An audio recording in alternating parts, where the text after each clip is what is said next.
Yeah, it's just funny because when it comes to fitness, people always think that there's only a couple things to do and that you're going to get there. No, it's complicated. It's in depth. There's a lot of science to it. So I tell people, if you just tell me you exercise, that's only the beginning of a long conversation. We need to figure out what we need to be doing.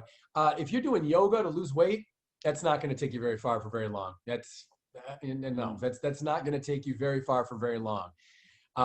If you're saying, no, I eat right because I get lots of vegetables, that's not enough. We got to go a lot deeper to really figure out what's happening here, because vegetables are great, but are we getting vegetables that are all carbohydrate only? What are we doing for fat? What are we doing? We got to know what's happening. So those are important things. And I would just say that when you really are willing to explore something like fitness and wellness very deeply, it's incredible what you can do for yourself.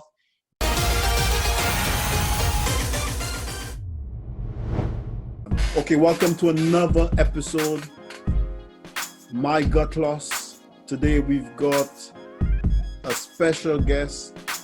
He's founder of his own company dealing with training. As you can see, he's wearing the t-shirt PPT. Val, what's up? Thanks for being here today. Thank you very much, Travis. It's good to be here, buddy. I'm looking forward to this. Wicked. I'm always in the gym. Yeah. Always working out. I'm always watching what I eat, but I just can't seem to lose those extra inches around my gut. Sure. What advice would you give me? The honest truth is it is so much more, because it's so much bigger than those check boxes. It is so much bigger than, hey, eat right, exercise, lose weight. Because when you think about eat right, okay, how many grams, like people do this to me all the time. They say they do those things, and I'll say, okay, how many grams of protein are you getting today? And they go, oh, I don't know. I say, okay, how many grams of carbs? I don't know. All right. Well, where's your heart rate going to be while you're exercising? I don't know. So those are the key principles. So it's kind of like, if like I'm in Michigan, if you told me, hey, I'm going to drive down to Florida, I don't need a roadmap or anything. I'm just going to get on the road and go. Well, bad example, because I guess I-75 would pretty much do that, wouldn't it? But I've never been to the States, but I'd say head south. Yeah, I guess what I'm saying is, it wasn't the greatest example. What I'm saying is, you can't just have a general idea of where you're going. You need to have a specific, you need to actually know, here's where you're going to turn left. You're going to go so many miles. You got to really know what you're doing. People think you like your car analogies, don't you? I guess so. It's something about this interview, I keep coming back. But, yeah, it's just funny because when it comes to fitness, people always think that there's only a couple things to do and that you're going to get there. No, it's complicated. It's in depth. There's a lot of science to it. So I tell people, if you just tell me you exercise, that's only the beginning of a long conversation. We need to figure out what we need to be doing. If you're doing yoga to lose weight, that's not going to take you very far for very long. That's not going to take you very far for very long. If you're saying, no, I eat right because I get lots of vegetables, that's not enough. We got to go a lot deeper to really figure out what's happening here, because vegetables are great, but are we getting vegetables that are all carbohydrate only? What are we doing for fat? What are we doing? We got to know what's happening. So those are important things. And I would just say that when you really are willing to explore something like fitness and wellness very deeply, it's incredible what you can do for yourself.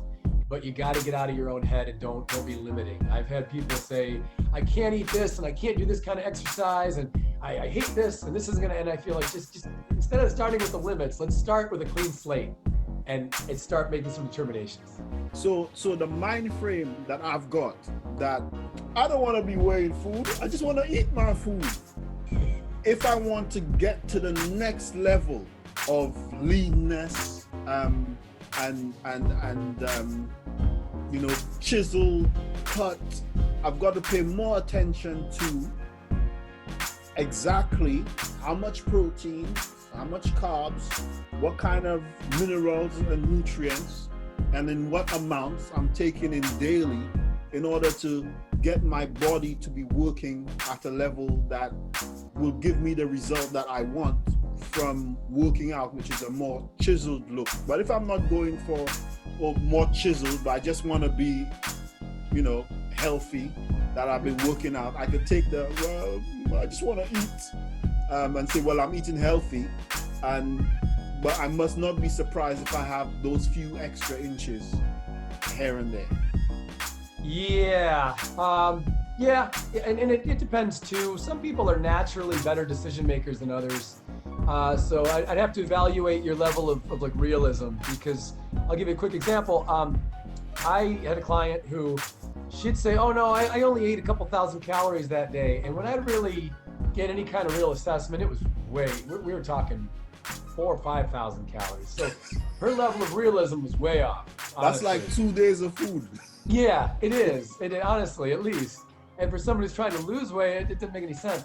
So she was really kind of BSing herself, unfortunately. And then some people are very accurate in what they're reporting, even without necessarily weighing. They'll tell me, oh, I had about 2 cups. And I'll say, well, show me what you had, and we'll figure out, wow, that is 2 cups. So I don't want to tell you always have to be weighing everything. But I would say if you're going to be chiseled, like you mentioned, then yeah, you need to know your macros really well. And it's going to be very difficult to get chiseled without checking your macros. But the good thing is your proteins, carbs, and fats. But the good thing is, once you've been doing meal planning a while, you're not still weighing your food. It's like, hey, my big red glass, I fill it up all the way with whatever I'm going to be drinking, right? And if I'm going to have, I have about half a plate of my broccoli and things like that. So you're not really weighing your food forever. Eventually, you can eyeball it really well. You could eyeball it. Thanks for watching this video. If you've got any questions that you'd like our experts to answer, please leave them in the comments below.